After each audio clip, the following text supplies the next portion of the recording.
오늘 우리 주신 하나님의 말씀 요한계시록 3장 1절에서 6절까지의 말씀입니다. 한 절씩 교독하도록 하겠습니다. 사대 교회의 사자에게 편지하라. 하나님의 7 영과 7 별을 가지신 이가 이르시되 내가 내 행위를 아노니 내가 살았다 하는 이름은 가졌으나 죽은 자로다. 너는 일깨어 그 남은 바 죽게 된 것을 굳건하게 알아. 내 하나님 앞에 내 행위의 온전한 것을 찾지 못하였느니.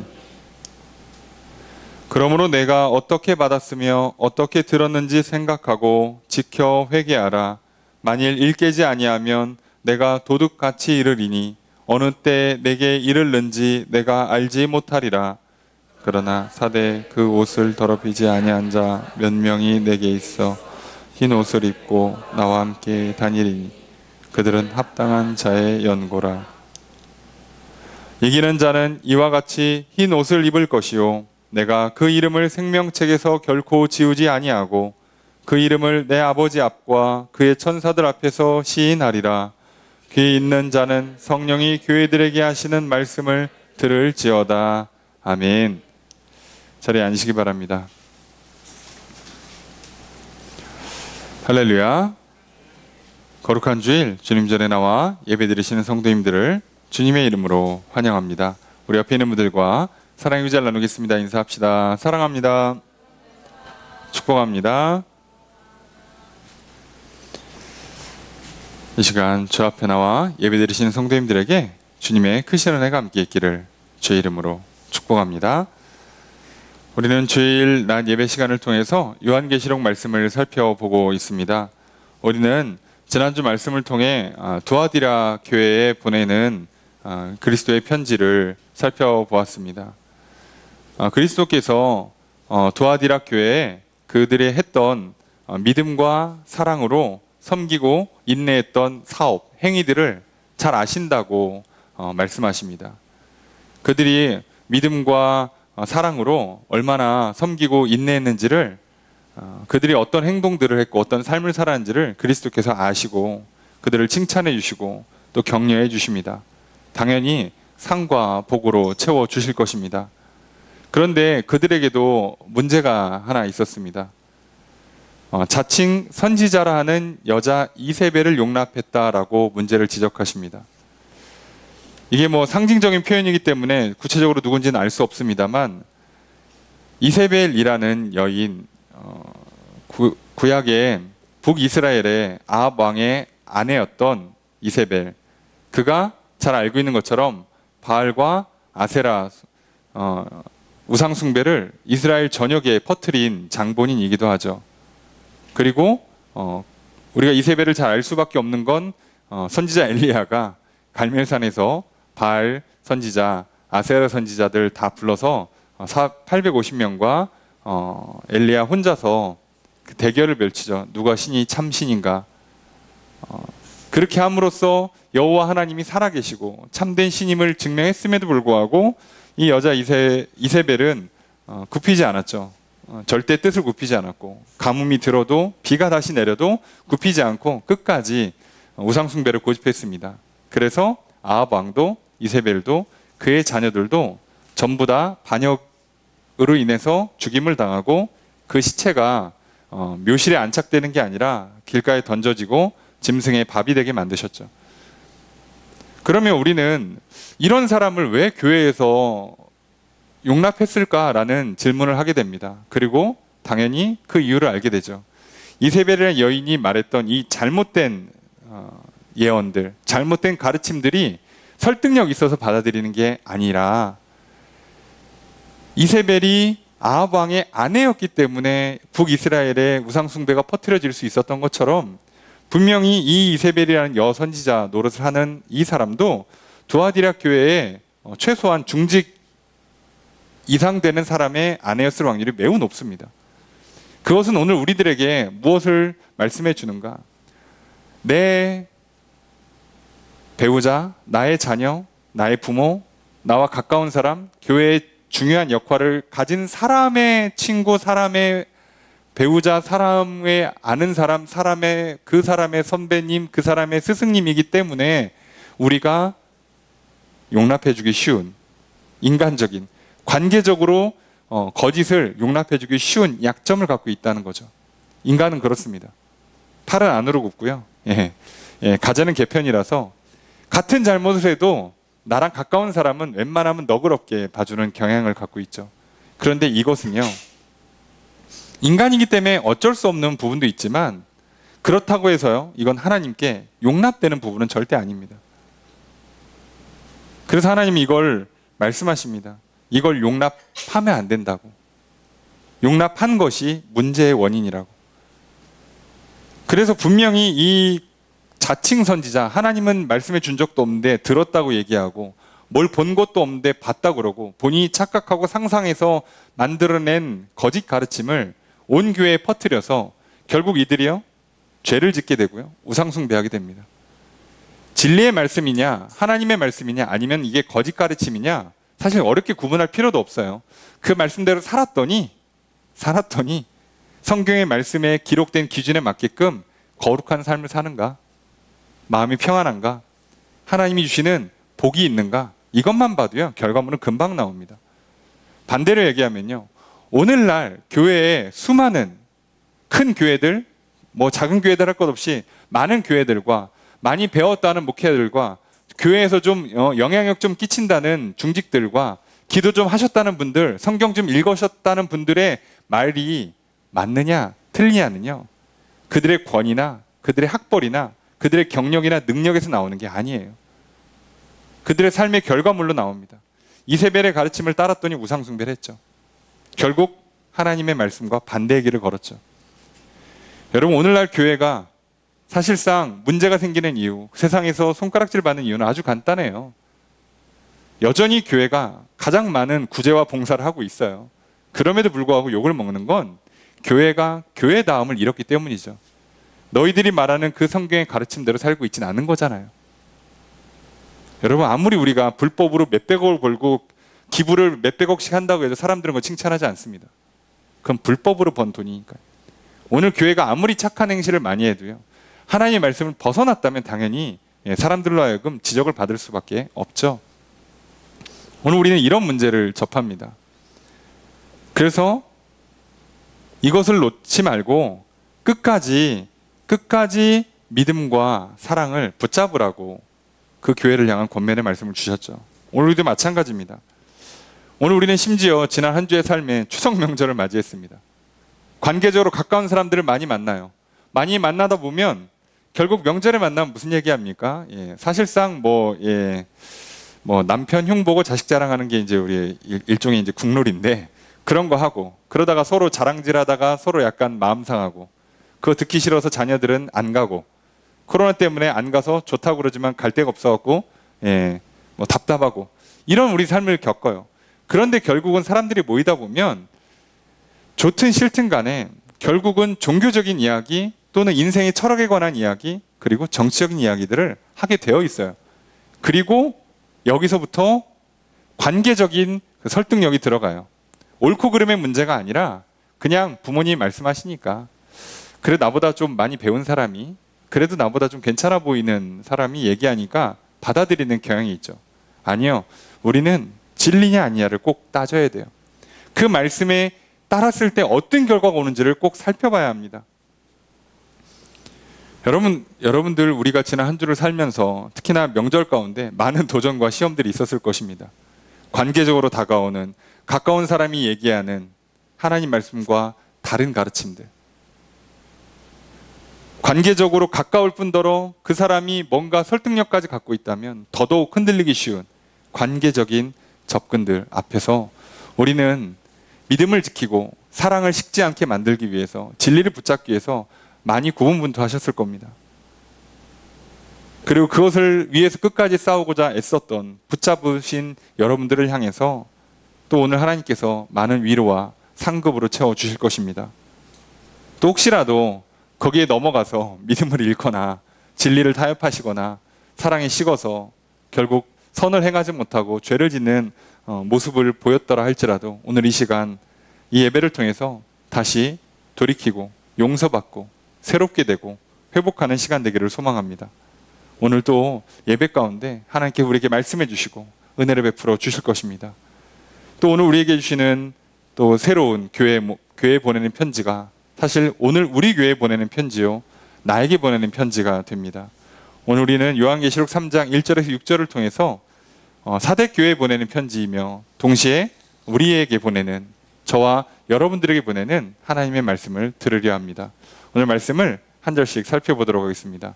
먼저 1절 말씀 함께 읽겠습니다. 시작.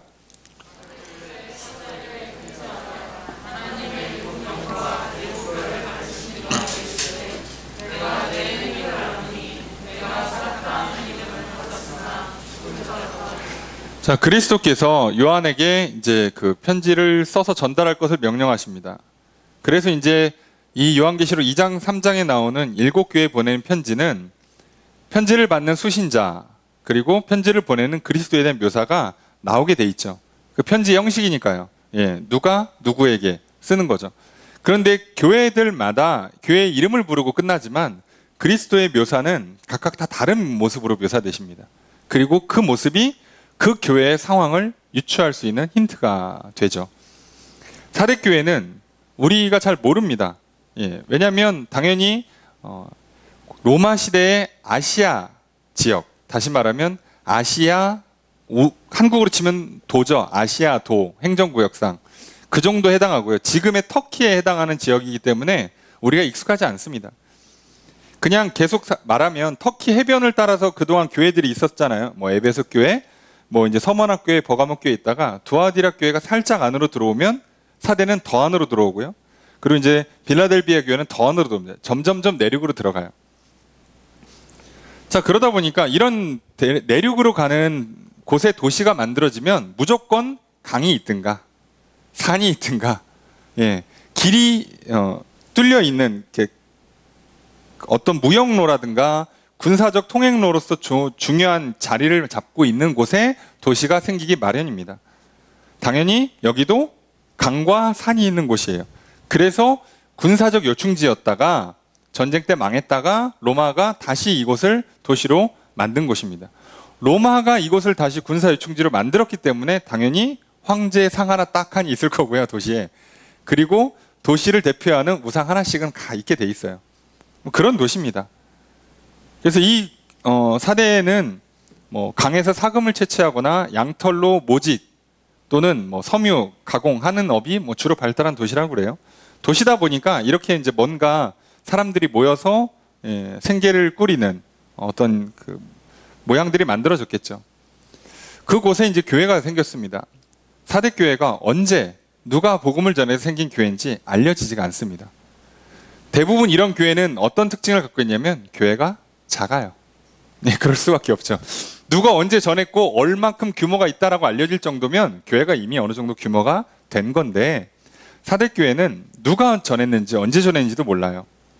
그리고 위치상 여기는 뭐 바울의 전도여행 코스에도 들어가지도 않고 여기까지 그 당시 바울과 바울의 전도팀을 제외하고 이런 곳까지 가서 복음을 전할 사람들은 사실상 거의 없고 그러다 보면 누가 언제 어떻게 전했는지 알 길이 전혀 없습니다. 그렇게 생긴 교회가 큰 규모를 갖춘다는 것 자체가 사실 어려워요. 사대교회는 이제 요한계시록에 나온 편지 말고 한 2세기쯤 들어가면 한 100 몇 년쯤 됐을 때에는 그래도 조금 규모가 있었나 봐요. 거기에 이제 지역을 총괄하는 감독, 오늘날로 치면은 목회자보다 조금 더 이렇게 높은 위치를, 행정적으로 높은 위치를 갖고 있는 감리교로 치면은 뭐 감리사나 감독에 해당하는 지위를 갖고 있는 분이 사대교회를 뭐 맡았다라고 알려져 있지만 규모 자체가 크지가 않습니다. 그리고 지금은 폐허가 됐죠. 자, 그러면 우리는 이 교회의 사정을 전혀 알 수가 없어요. 어떻게 시작됐고 어떤 일을 겪고 있는지를 몰라요. 그럼 우린 여기서 그리스도께서 이 교회에 자신을 어떻게 드러내시는가가 굉장히 중요한 장면이 돼요. 그런데 오늘 뭐라고 그리스도께서 자신을 소개하는가? 하나님의 7영과 7별을 가지신 이라고 자신을 드러내십니다. 이게 엄청난 힌트가 되죠.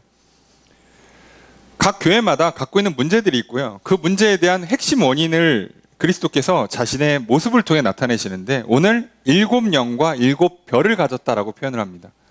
7영이라고 그러면 당연히 성령님이고요. 7별도 사실은 7별은 7교회를 상징하는 건데요.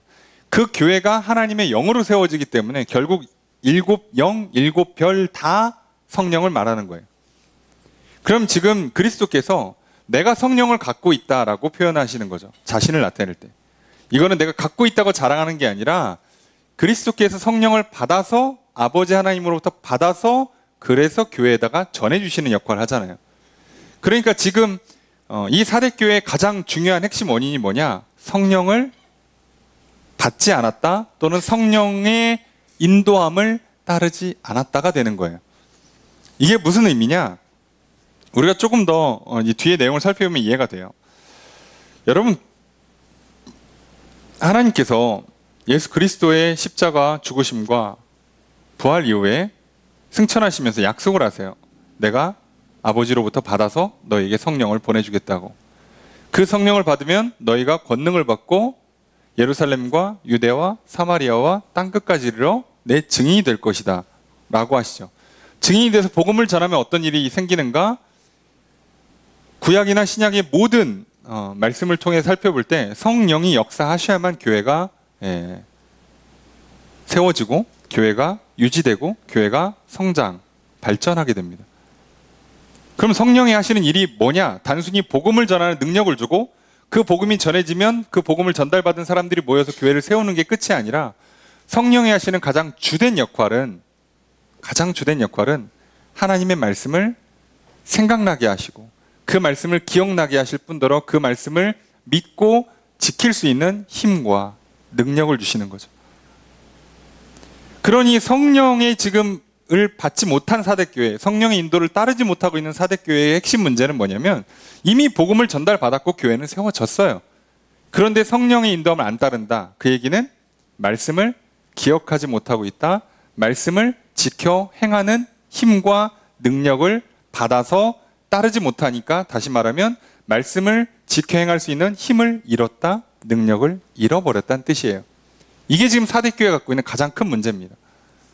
그래서 예수님은 성령을 가지신 이로 자신을 묘사하세요.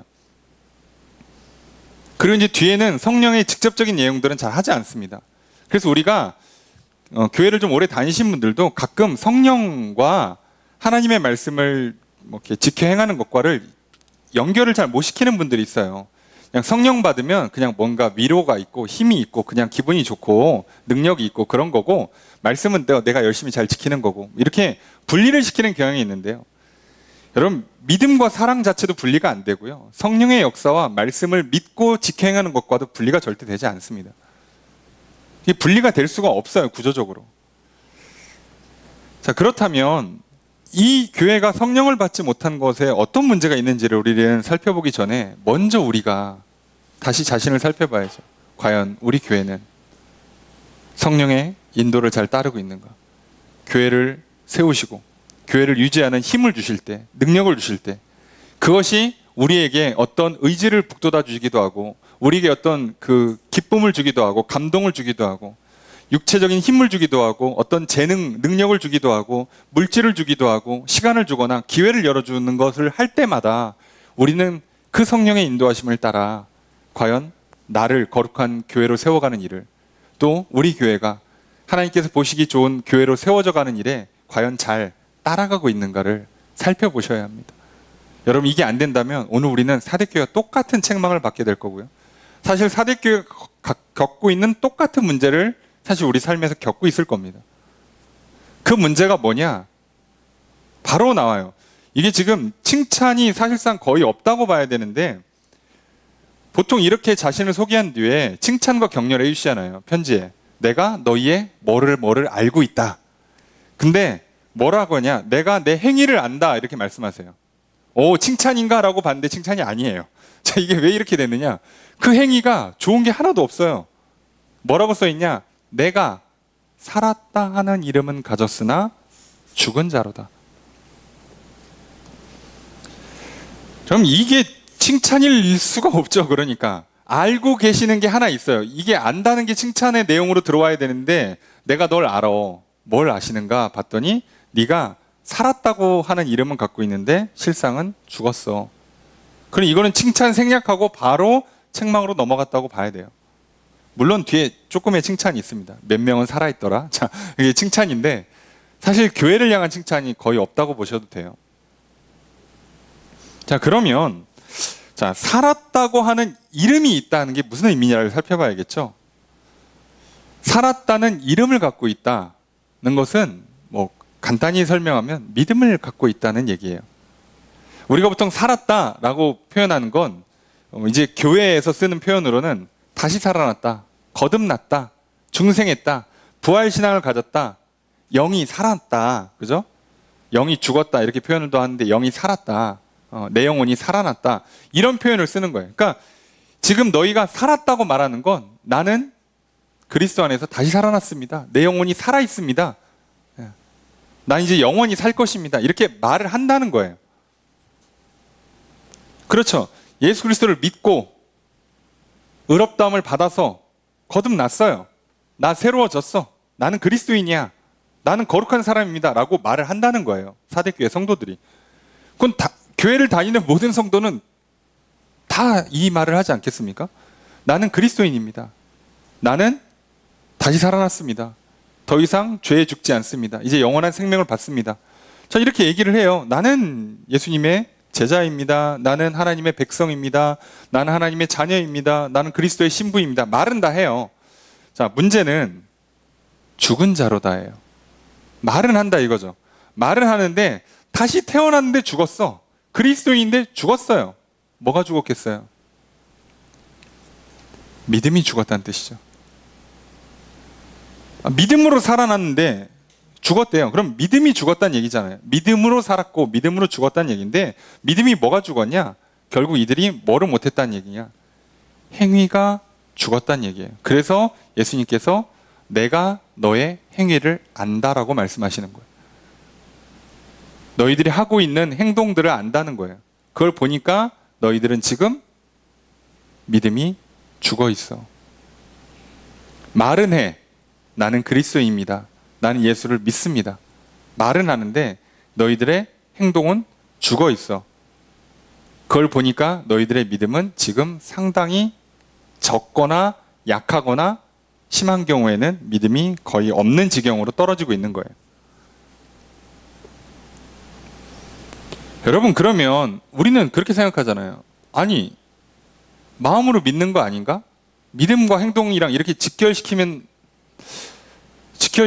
건가? 라고도 생각할 수 있는데요. 왜냐하면 우리가 믿는다는 건 자꾸 머리로 동의하거나 감정적으로 반응하는 것이라고 생각하기 때문에 그래요. 근데 우리가 이미 처음부터 잘못 이해하고 있어요. 우리가 이렇게 머리로 동의해 주는 것, 결단을 내리는 것, 감정적으로 반응하는 것이 믿는 것이다라고 생각하는 건요, 우리가 기본적으로 유교랑 불교를 밑바탕에 깔고선 생각하기 때문이에요. 우리가 인간에 대한 이해, 우리가 신앙적인 신앙에 대한 이해 자체가 너무 유교 문화나 불교 문화를 바탕으로 하고 있어요. 유교는 내가 맞다고 생각하는 걸 그냥 행동하면 돼요. 그럼 그게 그 사상을 믿고 따르는 거죠. 유교는 그래요. 근데 우리가 이미 봤잖아요. 그 유교적 문제, 에베소 교회처럼. 행동은 다 해. 사랑이 없어. 근데 하나님 그거 인정 못 하겠다잖아요. 여러분, 뭐 표현이 좀 그렇습니다만, 저기 여러분 명절에 이렇게 제사 지내신 분들 계시잖아요. 아니면 조상의 묘를 찾아가신 분들, 사랑이 막 끌어올르십니까? 예. 우리 사대조 조상님들 여기 묻혀 계시는구나. 저분들의 그 희생과 헌신과 저분들이 또 이렇게 나를 향해서 이렇게 또 지금도 복을 빌어주셔서 내가 오늘 잘 살고 있다. 막 감동이 돼요. 저도 가봅니다만 이렇게 선산에 가면 쫙 있어요. 한 열 몇 개 이렇게 무덤이 쫙 있는데 뭐 표현이 그렇습니다만 아무 느낌이 없어요. 솔직히 만약에 제가 나중에 기억을 잘 못해서 옆에 있는 집안의 무덤에 선산에 가서 생긴 게 똑같아. 그래서 여기랑 저기랑 사실 산을 왼쪽 오른쪽 잘못 들어 똑같은 데 가도 느낌이 비슷할 것 같아요. 왜요?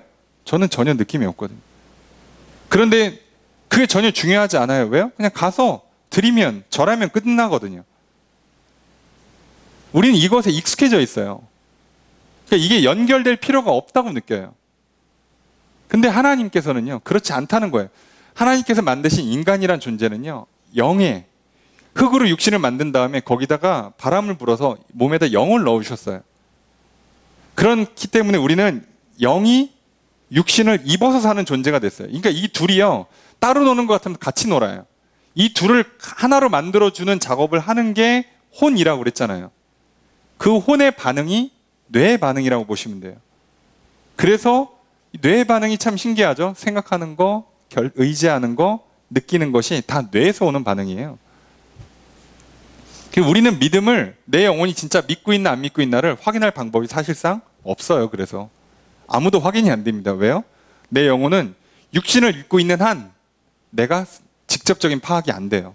이 육신을 벗어야만 알 수 있어요. 그 전에는 뭘로 아느냐? 내가 이 생각을 통해서 점검만 할 수 있는 거예요. 믿나 보다. 생각이 이렇게 돌아가는 거 보니까 믿고 있는 게 맞아. 아, 내가 지금 이런 결단을 내리는 거 보니까 믿음이 맞아. 이렇게 될 수 있어요. 약간 수동적으로 가죠. 그래서 우리의 믿음이요, 이 내가 믿노라 하는 것과 믿어지는 것이 두 가지가 겹치는 현상이 일어나요. 자, 이렇게 믿음을 설명하는 것이 어떻게 보면 감리교 신앙의 핵심이기도 합니다. 그래서 하나님께서 다 하신다 그러면 나는 뭐해? 이렇게 되잖아요. 우리가 죽으라고 해서 구원을 얻어야 된다. 그럼 하나님은 뭐 하셔? 이렇게 되고요. 이 두 가지가 어떻게 섞이냐면 하나님께서 믿으라, 이렇게 하면 해주겠다라고 약속하시고 명령하신 것을 내가 믿습니다라고 생각으로 동의해주고 결단해주고 따라가면 하나님께서 내 영혼에다가 믿음을 넣어주신다고요. 그게 들어와야 그때부터는 내 생각이요, 내가 애를 쓰지 않아도 생각이 자연스럽게 바뀌어버리는 거죠. 보통 우리가 사랑이 샘솟다가 그런 방식으로 생기잖아요. 갑자기 저 사람이 너무 이뻐 보여요. 이유가 없어. 반대도 이유가 없죠. 저 사람이 오늘따라 되게 마음에 안 들어요. 이유가 없어요. 그런 현상이 왜 일어날까요? 내가 내 머릿속으로 왜 그걸 컨트롤하지 못할까요? 내 건데, 내 감정인데 왜 컨트롤이 안 되냐고. 내 육신인데 미쳐 돌아가? 이러면 안 되잖아요. 그러면 그 현상 어디서 오는 거예요? 영혼에서부터 끌어올리고 있다고요. 뭔가 계속 나한테 어떤 류의 믿음과 어떤 류의 사랑을 밀어주고 있단 말이에요. 그러니까 내 사고가 영향을 받아요. 그래서 이 두 가지가 다 섞여 있기 때문에 우린 늘 헷갈리죠. 그래서 늘 시작은 듣는 것부터 시작하는 거예요. 자, 이렇게 듣는 것부터 시작하는 것 때문에 우리는 여기서 보게 되는 거예요. 듣고 믿습니다 했을 때 하나님께 진짜 믿음을 넣어주시면 이제부터 생각도 바뀌고 따라오는 마음도 바뀌고 당연히 말과 행동이 쫘라락 바뀌게 돼 있어요. 그러니 진짜 믿었다면 어디까지 간다고요? 말과 행동으로 가게 돼 있어요. 근데 지금 사대교회가 말까지만 가고 행동으로 안 간다. 자, 이게 여러분, 우리가 왜 아까 마음으로만 믿어도 되는 거 아니냐고 생각하냐면요, 이런 케이스가 있어서 그래요. 우리가 하나님 믿을 때는요, 너희가 마음으로 믿어 의에 이르고 입으로 시인하여 구원에 이른다는 말씀 때문에 실제로 그래요. 여러분, 내가 만약에 병원에서 누웠어요. 못 일어나. 오늘 내일 해요. 그런데 누가 와서 내게 복음을 전해. 믿었습니다. 믿겠습니다. 절 위해 기도해 주십시오. 믿음으로 기도해요. 고백해요. 근데 막 하나님께서 나를 의롭다 하시는 게 막 믿어져. 막 마음 평안하고 막 기쁘고 막 그래요. 자, 그리고 나서 이 사람이 다음날 죽었다고 칩시다. 자, 구원 받았죠. 그럼 이 사람이 그동안 믿어서 뭘 행한 게 있어요? 하나도 없어요. 말밖에 한 게 없어요. 왜요? 몸을 못 움직이는 상황이니까. 그래서 하나님은요, 구원에 관해서만큼은요, 행동을 요청하지 않는 경우가 많아요. 이런 상황을 배려하시는 거죠. 인간의 연약함을. 특히나 어린애들 더더욱 못해요. 나이가 많아도 못하고요, 몸이 아파도 못해요. 그렇기 때문에 우리의 죄를 용서해 주시는 것은 말내서 끝내는 경우가 많아요. 근데 우리가 구원이라고 말하는 것은 회개만 하는 게 아니잖아요. 회개는 말에서 끝난다니까요. 말만 해도 하나님께서 인정, 용서해 준다. 그래서 거듭나잖아요. 칭이 중생을 하고 나서부터 성화에 들어가는데 거룩한 삶을 살 때는요, 말만 해서는 안 되죠. 여기서부터는 아주 조금, 정말 최소한이라도 해야 돼요. 이 최소한이라는 게 성경 한 장이라도 읽으셔야 된다고, 1분이라도 기도를 하셔야 된다고요. 혼자서라도 조용히라도 찬양을 부르셔야 된다. 이것도 안 하는 건 그때는 하나님께서 너는 날 안 믿는 것 같다라고 하시는 거죠. 이때부터는. 이렇게 앞에 특수한 케이스들, 아무 행동의 변화가 없어도 인정해주는 아주 특수한 케이스를 제외하고는요, 정말 아주 최소한의 행동이 필요해요. 근데 지금 사대교회는 안 하고 있다고요. 그걸 안 하고 있다고요. 그 행위가 죽어 있어요. 그 얘기는 무슨 얘기죠? 믿음이 죽어 있어요. 그래서 이 행위와 믿음이 연결되는 걸 우리는 야고보서를 통해 잘 알고 있죠. 야고보서 2장 14절에 보면 내 형제들아 만일 사람이 믿음이 있노라 하고 행함이 없으면 무슨 유익이 있으리요?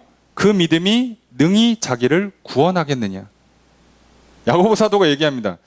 아니 행동으로 변화가 안 일어나는 정도의 믿음이 구원을 일으킬 수 있나? 그 정도 믿음으로 천국 갈 수 있겠어? 라고 얘기하는 거죠. 그래서 2장 15절 19절에 계속 이렇게 말씀합니다. 만일 형제나 자매가 헐벗고 일용할 양식이 없는데 너희 중 누구든지 그에게 이르되 평안히 가라 덥게 하라 배부르게 하라 하며 그 몸에 쓸 것을 주지 아니하면 무슨 유익이 있으리요? 이와 같이 행함이 없는 믿음은 그 자체가 죽은 것이라. 어떤 사람은 말하기를 너는 믿음이 있고 나는 행함이 있으니 행함이 없는 내 믿음을 내게 보이라. 나는 행함으로 내 믿음을 내게 보이리라 하리라. 내가 하나님은 한 분이신 줄을 믿느냐? 잘하는도다. 귀신들도 믿고 떠느니라. 라고 되어 있어요. 여러분 귀신도요. 믿긴 믿어요. 네. 예수님 그리스도가 하나님의 아들이라는 걸 믿는다니까요. 근데 그들은 어디까지만 믿어요? 예. 두려워서 떨기까지 할 정도만 믿어요. 그럼 이들은 이 사단은 구원을 받을 수 있을까요? 아니요. 어디까지 가야 돼요? 입으로 시인하고 돌이켜 하나님을 그리스도를 섬겨야죠. 여기까지 가야 구원을 받는 거예요. 아니 주일 오기 전에 한 화요일쯤 병원에 갔다가 수요일쯤 입으로 고백하고 돌아가셔요. 자 이러면 예배를 한 번도 못 드릴 수 있죠. 찬양 한 곡 불러보지도 못하고 하늘나라 갈 수는 있어요. 근데 이런 경우를 제외하고는요. 단 한마디 말 한마디 없이 찬양 하나 없이 예배 한 번 드리지 않고 천국 간다는 거 사실 불가능하죠. 왜냐면 그 믿음이 증명이 안 돼요. 게다가 믿는 자에게 하나님께서 하시는 일이 하나 있죠. 보증으로 성령을 주세요. 자 그러면 믿는 자에게 너의 구원의 보증으로 성령을 주시고 또 구원을 이루기 위해 성령을 보내주시는데 그럼 성령님 오셔서 뭐예요?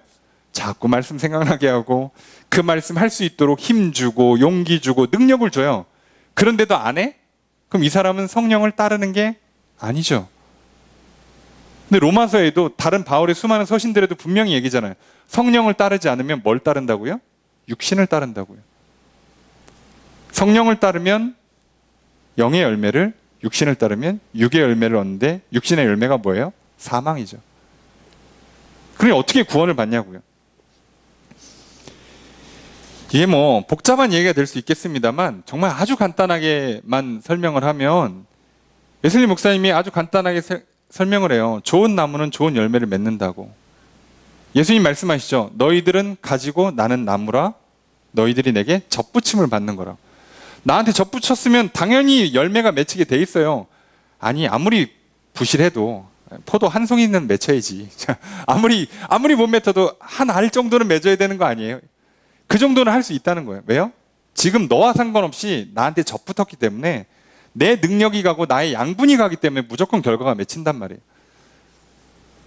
여러분 성령님이 우리 가운데 임하시는데 그분과 조금이라도 따라간다면 당연히 성령이 역사하는 것에 대한 결과물이 오게 돼 있어요. 그걸 우리는 성령의 열매라고 많이 표현하죠. 고린도후서 1장 22절 말씀. 그가 또한 우리에게 인치시고 보증으로 우리 마음에 성령을 주셨느니라. 그러면 성령으로 인을 치고 보증으로 성령을 줘요. 이 보증은 구원에 대한 보증임과 동시에 구원까지 가도록 보장형으로 주는 거예요. 도와주는 보혜사잖아요. 돕는 자로서 주신다고요. 그러면 어떤 결과가 일어나는가? 갈라디아서 5장 22절 23절 말씀. 오직 성령의 열매는 사랑과 희락과 화평과 오래 참음과 자비와 양선과 충성과 온유와 절제니 이 같은 것을 금지할 법이 없느니라. 이 열매만 설명하는 게 아니라 뒤에 이것을 금지할 법이 없다. 성령을 따랐는데 이런 결과가 안 나오는 건 불가능하다는 얘기예요. 하나님 말씀하셨어요. 내가 나의 능력의 영을 보내줬어요. 그러니까 그걸 따르기만 하면 너희들에게 조금이라도 그동안은 그냥 자신을 맨날 미워하고 저주하던 사람이 조금이라도 자신을 향한 사랑이 안 생길 수가 없다는 얘기예요. 뭐 100% 자기 사랑으로 충만해지면 참 좋겠지만 그게 안 되더라도 전혀 자신을 사랑하지 못하던 사람이, 전혀 다른 사람을 사랑하지 못하고 자신에게 주어진 일과 사명을 사랑하지 못하던 사람이 조금이라도 사랑하게 될 수밖에 없다고요. 그게 안 되는 성령의 역사라는 건 불가능해요. 성령은 하나님의 영이요, 능력의 영이기 때문에 무조건 결과를 맺습니다. 그런데 믿고 구원받았고 성령의 인도하심을 따랐는데 이런 결과가 안 나온다고요. 그거는 모순이죠. 그러니까 말이 안 되는 거예요. 그 얘기는 믿음이 죽었다는 뜻이에요. 지금 사대교회는 착각에 빠지고 있는 거죠. 우린 믿어. 믿어. 하나님 믿는데 좀 실수해도 괜찮아. 내일 하지 뭐. 죽기 전에만 하면 되는 거 아닌가?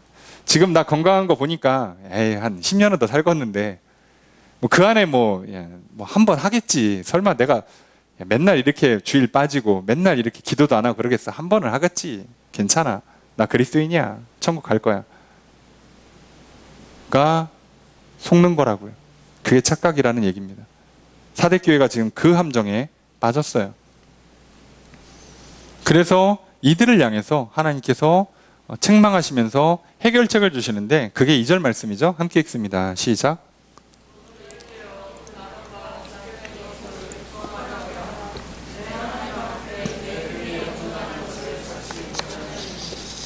자, 뭐라고 말씀하시느냐? 너는 일깨우래요. 일깨우라. 정신 차리란 얘기예요. 주의해라. 깨어 있으란 얘기죠.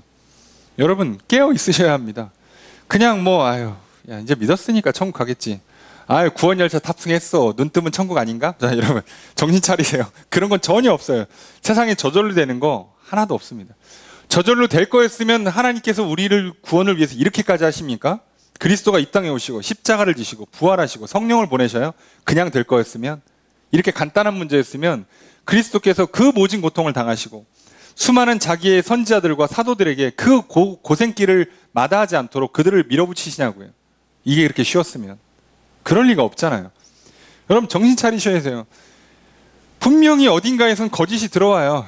여러분, 아이고 그 성도님, 집사님, 권사님, 장로님, 사람이 살다 보면 그런 실수도 할 수 있지 뭐.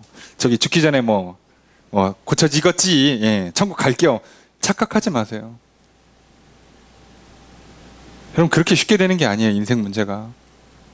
오늘 정신 못 차리면 내일은 어떻게 보장이 안 되는 겁니다. 분명히 이게 정신 차리라고. 잘못된 길로 가면 죽게 돼 있는 거예요. 여러분, 우리 인간이 육체를 갖고 있는 게요, 참 묘합니다. 육체가요, 살기 위해서는요, 이 생존 본능, 생존 욕구라는 게 이미 들어가 있어요. 하나님 만드실 때부터 넣어놨죠.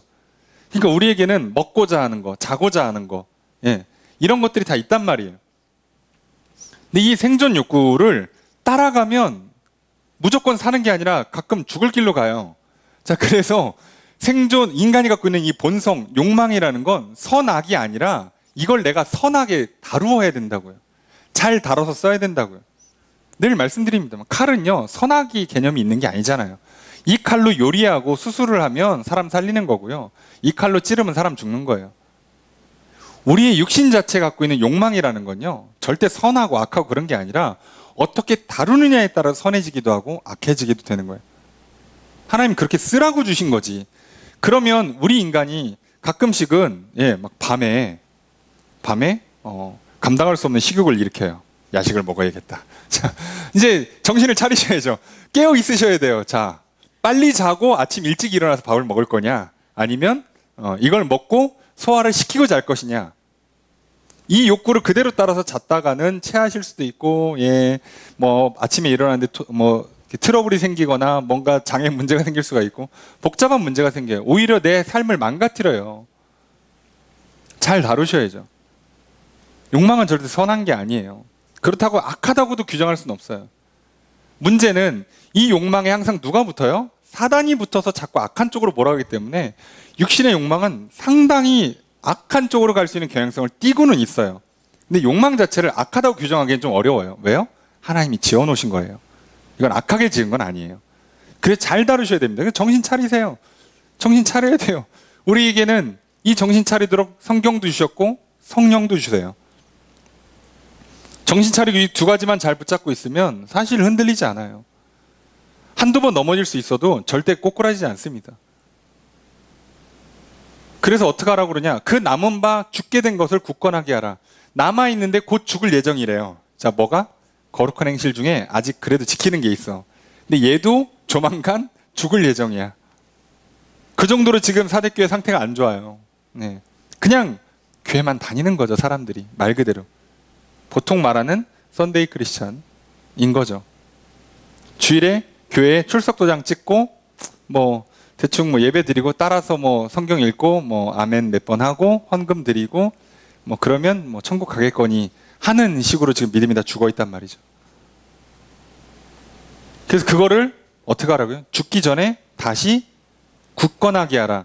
여러분, 굳건하게 하라가요, 간단하게 설명드리면 힘을 내라예요. 이게 뭐 어렵게 번역할 게 없어요. 다시 힘을 내서 붙잡으라는 얘기입니다. 강하게 만들어라, 단단하게 만들어라는 뜻이거든요.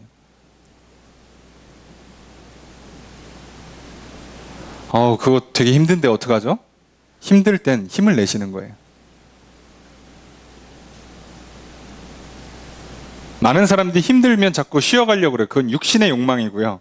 예, 하나님은 힘들 때 힘을 내라고 하세요. 그리고 힘을 내겠습니다. 말씀을 따라서, 명령을 따라서 힘을 내겠습니다. 그러면 하나님께서는 힘을 주세요. 그래서 놀랍게도 분명히 시작은 내가 한 것 같은데 결국은 힘을 얻어서 넉넉히 이겨내요. 그래서 그리스도인들이 세상을 이기는 방식이 이렇다니까요. 처음부터 끝까지 내 힘으로 하는 게 아니라, 가만히 있으면 하나님이 다 해주시는 게 아니라, 하나님께서 나에게 말씀해 주시고 약속해 주신 걸 내가 믿고 따르면 하나님이 하신다고요. 그때서 궁극적으로 하나님이 다 하시죠. 그래서 우리는 늘 은혜라고 고백해요. 살아본 사람들은 알아요. 우리가 볼 때는 저 사람 굉장히 열심히 사는 것 같고요. 뭐 진짜 바른 생활, 정말 철저한 삶, 뭐 성실하고 노력하고 근면하고 땀 흘리고 뭐 피땀을 흘리고 눈물을 흘리는 정말 대단한 삶을 사는 것 같은데요. 저 사람한테 물어보세요. 다 하나님의 은혜입니다. 이렇게 고백해요. 왜냐하면 살아본 사람은 알아요. 원리를 아는 거거든요. 하나님의 약속과 명령을 듣고 믿고 가면 실제로 이루시는 건 하나님이세요. 진짜 힘 주시고 능력 주시는 건 하나님이 다예요. 분명히 내가 하는 것 같은데 다 돼 있어요. 이걸 경험하는 사람들은요, 절대 약해지지가 않는 거예요. 절대 타협하지 않는 겁니다. 그래서 그리스도인들이 세상에서 안 무너진다니까요. 그래서 목에 칼이 들어와도 타협을 안 하고요. 그 어떤 뭐 물질의 유혹, 성적인 유혹이 들어와도 버틸 수 있는 힘이 여기 생기는 거예요. 그런 유혹을 어떻게 이겨? 아니, 밤에 치킨을 어떻게 참아? 여러분, 이건 말이 안 되잖아요. 참아요. 옆에서 먹어도 참을 수 있다니까요. 그 정도의 능력을 주십니다. 여러분, 치킨도 못 참는데 무슨 목에 칼이 들어오면 신앙을 지켜요, 여러분. 말이 안 되잖아요. 근데 된다니까요. 지금 사대교회가 그걸 잃었어요. 안타깝게도. 왜 이러는지 몰라요. 누구 때문에 이러는지도 몰라요. 자연스럽게 잃어가요. 왜요? 괜찮겠지라고 하는 순간 잃어가요. 이게 근데 얼마나 심각한 문제냐면, 내 하나님 앞에 내 행위에 온전한 것을 찾지 못했다라고 예수님 말씀하십니다. 이 온전하지 못하다는 것은 온전함이라는 기준에 맞지 못하다는 뜻이거든요. 그러니까 온전하지 못하다를 걸 성경의 다른 개념을 표현하면 의롭지 못하다예요. 그러니까 너희들의 지금 행위는 의롭지 못하다. 다시 말하면 하나님이 정하신 기준에 부합하지 못한다. 기준 미달, 탈락이란 뜻이에요. 지금 너희들 이렇게 신앙생활하면 천국에서 탈락이에요. 괜찮겠지? 안 괜찮아요. 탈락이라고. 이렇게 하면 탈락이라고요. 자, 이 탈락을 이길 방법이 필요하겠죠. 그래서 굉장히 당연한 방법이 제시돼요. 3절 말씀 함께 읽습니다. 시작.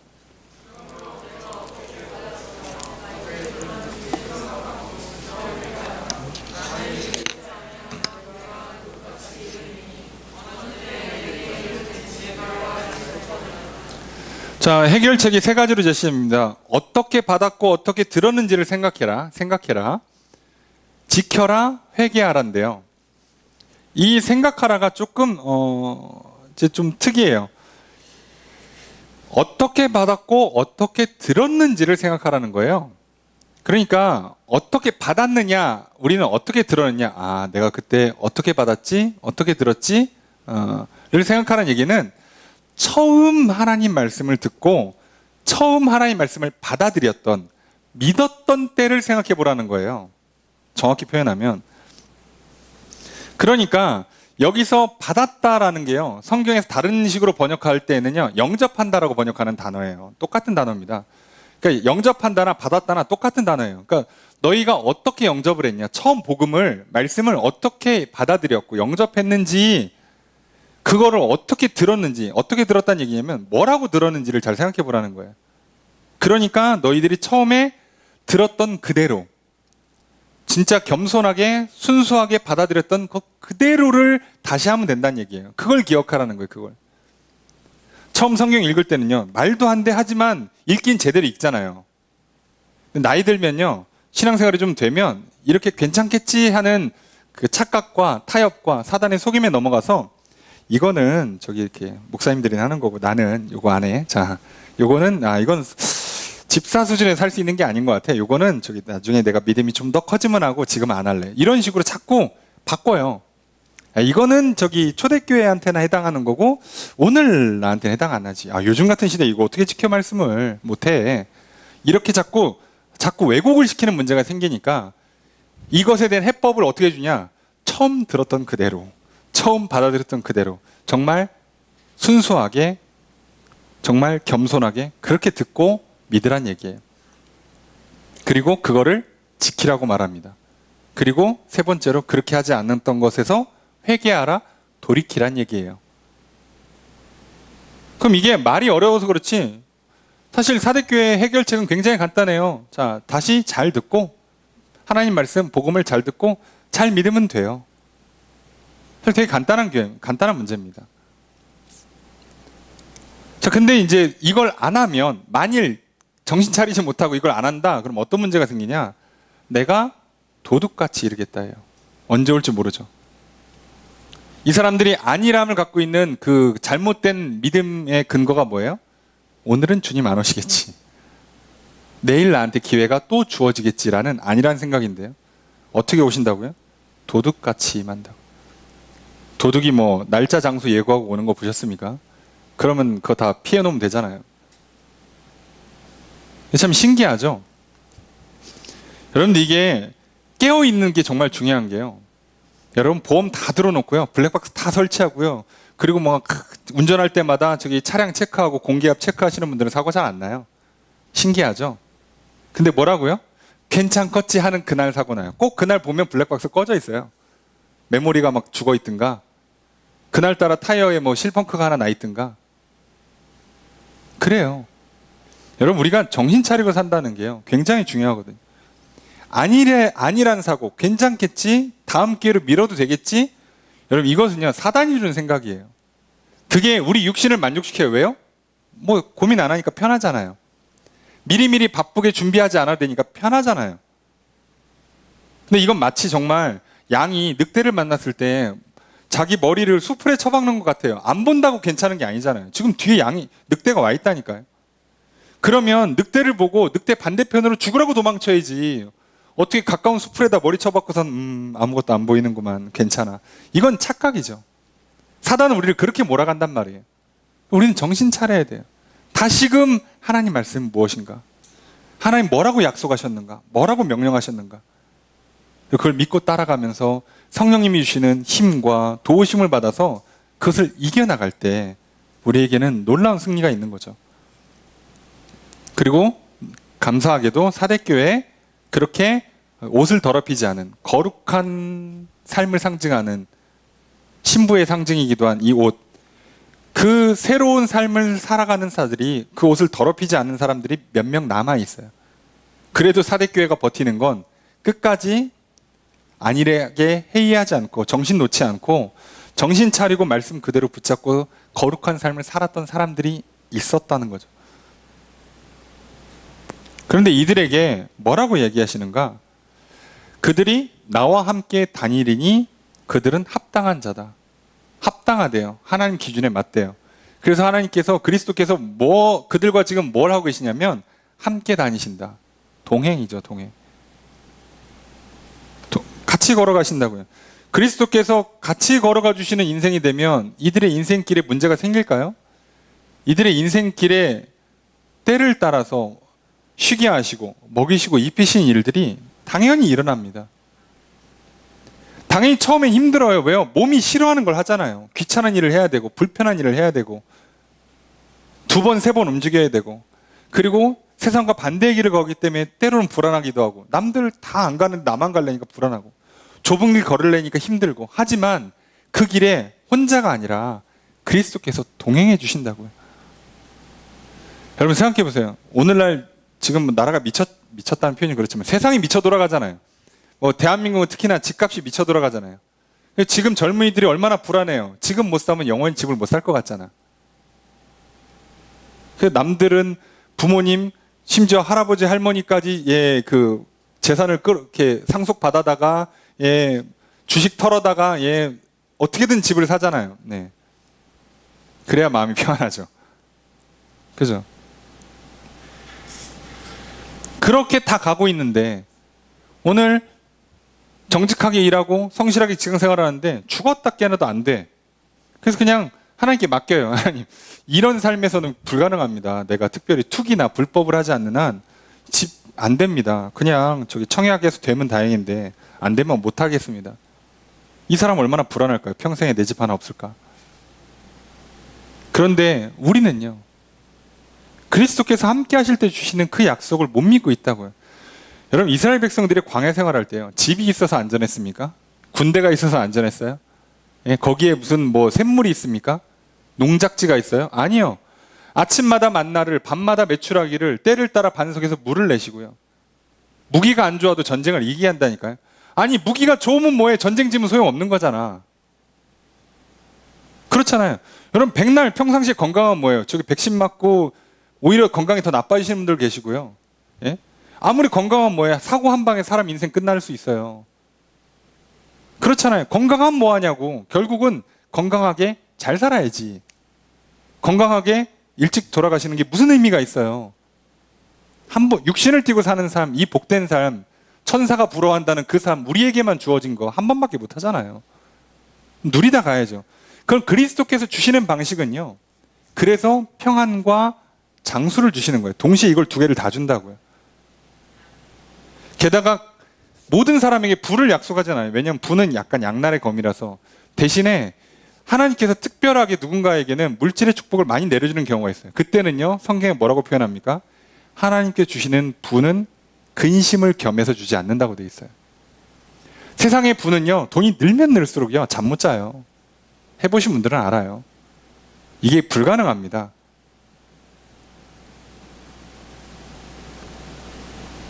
여러분, 세상에 돈 많고 잠 잘 자는 사람이 없어요. 그랬으면 그들이 왜 맨날 프로포폴 맞고 마약하고 술 마시고 하겠냐고. 물론 돈이 하나도 없어서 잠을 못 자는데요. 돈이 많아도 잠을 못 잡니다. 그래서 하나님께서, 그리스도께서 주시는 방식은요, 정말 때를 따라서 공급해 주시는 거예요. 그게 가장 행복하고 평안한 삶이에요. 여러분, 이렇게 표현드려서 뭐합니다만, 그래, 꿈에 그리던 나의 영혼까지 끌어모아서 집을 하는 채 샀다고 쳐요. 행복하냐고. 그리고 그 집에 가면 잠이 잘 오냐고요. 부부관계가 화목하고 자녀들이 바르게 자라고 가족이 다 건강하고 그들이 하는 삶이 만사 형통하고 그러냐고요. 그러다가 여러분 집에서 한번 누수 한번 놔보세요. 여러분 정말 정내미가 뚝뚝 떨어지고요. 목사들이요, 이렇게 교회 이렇게 개척하고 하시는 분들이요, 누수, 화재, 소방 이런 거 한번 당하면요, 정말 그냥 교회 자리를 바꾸고 싶어요. 그 정도로 힘들어요, 사람. 해보신 분들은 알잖아요. 그렇다니까요. 이건 그래서 우리는요, 착각에 빠지는 거예요, 자꾸. 근데 하나님께서는요, 이렇게 거룩한 행실을 사는 자들에게 동행해 주세요. 최고의 선물을 주시는 거죠. 생명의 근원 그 자체이신 분이 복의 근원 그 자체이신 분이 함께 하고 계시다고요. 그런 이 사람의 생명의 문제가, 인생의 복의 문제가 안 생긴다니까요. 그럼 됐잖아요. 저들에게 집을 줬느냐? 모르죠. 예, 저들에게 뭐 높은 고위공직 자리에 앉게 했느냐? 모릅니다. 그건 중요한 게 아니에요. 이건 있어도 그만 없어도 그만이에요. 하지만 가장 중요한 그리스도를 주신다고요. 여러분, 우리가 이게 얼마나 중요하냐면요. 게다가 아까도 말씀드렸습니다만 우리가 접붙임 받는 인생이라고 표현할 때 요한복음 15장 5절 말씀에 나는 포도나무요 너희는 가지라 그가 내 안에 내가 그 안에 거하면 사람이 열매를 많이 맺나니 나를 떠나서는 너희가 아무것도 할 수 없음이니라. 그러니까요, 우리가 거룩한 행실이라는 열매, 인생의 평안, 행복, 만족이라는 열매는요, 그리스도를 떠나서는 얻을 수가 없어요. 할 수가 없어요. 그런데 그리스도 안에 있으면 심지어 많이 얻어요. 많이. 결국 우리가 돈을 많이 벌고자 하는 것도, 건강을 유지하려고 하는 것도, 집을 사고 차를 사고 부를 축적하려는 것도 결국은 행복하려는 거잖아요. 만족하려는 거잖아요. 근데 만족이 안 된다니까요. 그리스도를 떠나서는. 근데 그리스도께서는요, 우리가 만족할 만큼을 충분히 채워주신다고요. 꼭 차를 뭐 세대 4대씩 준다는 얘기는 아니지만, 집을 10채씩 준다는 보장은 아니어도 최소한 내가 먹고 사는 것, 잠자는 것에 충분히 만족할 수 있는 삶으로 인도해 주신다고요. 여러분, 바울이 또는 수많은 그 믿음의 선배님들이 심지어 순교의 자리에 끌려갈 때 거의 막 울면서 끌려갔습니까? 아, 망했다, 끝났다, 살려만 주세요, 뭐 이럽니까? 아니요. 찬양 부르면서 가요. 이제 할 거 다 했고 주님 곁으로 가는구나. 바울이 예루살렘에 가서 잡히는 걸 알 때 수많은 사람들이 울면서 막았어요. 가지 말라고. 바울이 뭐라고 그랬어요? 왜 울어서 내 마음을 아프게 하냐고. 난 지금 좋아서 간다고. 예? 기꺼이 간다고. 그게 내 기쁨이라고. 그보다 더한 것도 난 할 수 있다고. 아니, 그걸 두려워하지 않는 사람의 기쁨을 어떻게 뺏어가냐고요. 그럼 됐잖아요.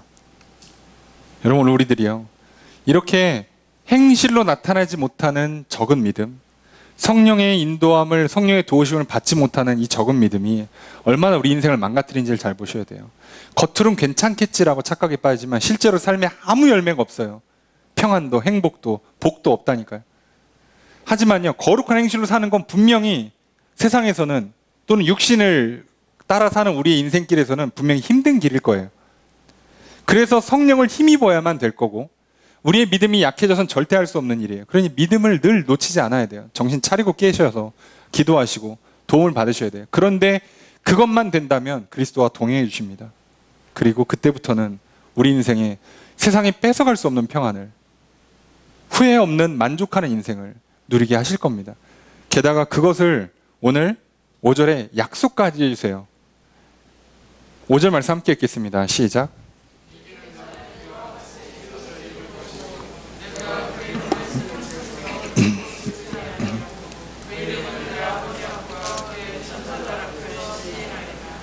이기는 자, 이렇게 끝까지 믿음을 지키는 자들에게는요, 흰 옷을 입혀준대요.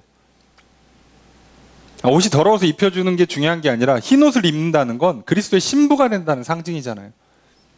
그리스도의 신부로 만들어주세요. 그럼 뭐 한다고요? 동행해 주신다니까요. 이 땅에서부터 동행하다가 영원히 하나님과 함께하는 것이요, 생명책에서 이름을 지우지 않고요, 아버지 앞과 천사들 앞에서 이름을 시인해줘요. 여러분, 이게 얼마나 큰 거냐면, 이게 그리스도께서 재판장 되시는 하나님 앞에 그리스도가 변호인으로서 보증해주는 작업을 하는 표현입니다. 이게 아버지 앞에, 천사들 앞에서 보증해줘요. 그리스도가 하나님, 아빠, 얘는 내가 보증합니다. 하나님 나라 들어가도 돼요. 이러면 끝난 거예요. 재판이 필요가 없다니까요. 이걸 해주시겠다고 약속하시잖아요. 오늘 우리가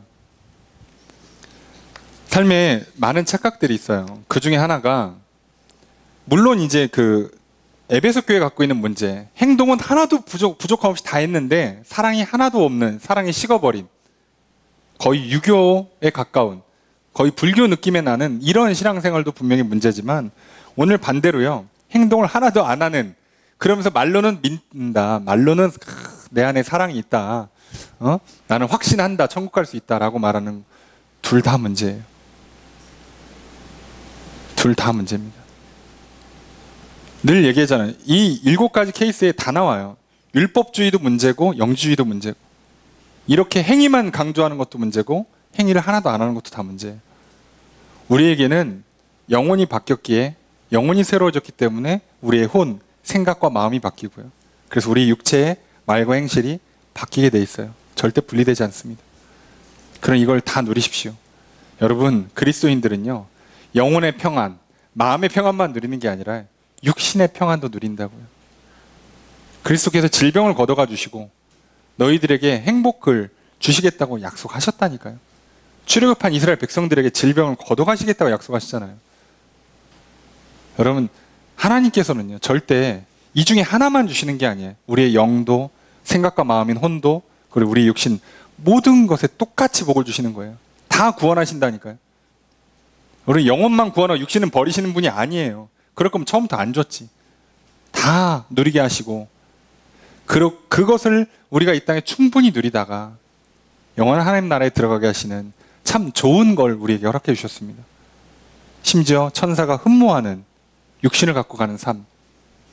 그렇기 때문에 때로는 잘 다루지 못하면 위험한 양날의 검과 같은 이 육신을 갖고 살아가는 삶에서 여러분, 너무 육신의 행동을 강조하거나 너무 육신의 행동을 무시하지 마시고요. 오늘 말씀처럼 여러분, 흰 옷을 입는 거룩한 행실, 우리의 믿음과 성령의 도우심을 따라서 생각과 마음이, 그리고 우리의 말과 행동이 거룩한 행실로 나아가서 그리스도와 동행하시는 삶, 그 안에서 약속하신 평안과 행복과 많은 상과 복을 누리시는 삶, 그리고 영원한 하나님 나라에서 이 영생 복락을 누리시는 저 여러분 되시기를 주 이름으로 축복합니다.